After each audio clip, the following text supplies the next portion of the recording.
Bonjour et bienvenue sur notre chaîne.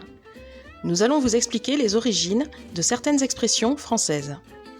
Aujourd'hui, nous allons apprendre ce que signifie l'expression « ne pas être sorti de l'auberge » et pourquoi dit-on « les doigts dans le nez ». On dit qu'on n'est pas sorti de l'auberge quand on pense que nos problèmes ne vont pas se terminer avant longtemps.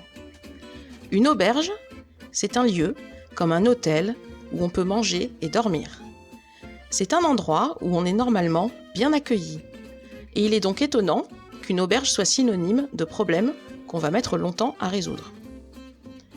C'est qu'en fait, cette expression vient de l'argot des voleurs, au XIXe siècle. Ici, l'auberge désigne la prison. Bien sûr, les cambrioleurs de l'époque ne pensaient pas que la prison était un lieu agréable et confortable. Et c'est par ironie qu'ils utilisaient cette métaphore, cette image. Quand on n'est pas sorti de l'auberge, c'est donc qu'on va mettre du temps à résoudre ces problèmes. Exemple, les réparations sur ma voiture vont me coûter très cher, je ne suis pas sorti de l'auberge. Attention, on trouve aussi l'expression « ne pas être sorti du sable » et celle, beaucoup plus familière, « ne pas avoir le cul sorti des ronces ». Les doigts dans le nez. L'expression « les doigts dans le nez » signifie sans effort, très facilement. Cette expression fait écho, renvoie à l'insouciance des enfants qui se mettent facilement, sans gêne, les doigts dans le nez. Elle serait apparue au début du XXe siècle, lors d'une course de chevaux, pour montrer la facilité avec laquelle un jockey avait gagné la course.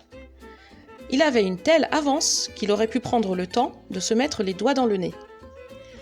Donc, si on dit qu'on peut faire quelque chose les doigts dans le nez, c'est que cette chose est tellement facile qu'on pourrait la faire d'une seule main. Ce qui est donc l'inverse de ne pas être sorti de l'auberge. Exemple. Tu penses que tu vas pouvoir résoudre ce problème facilement ?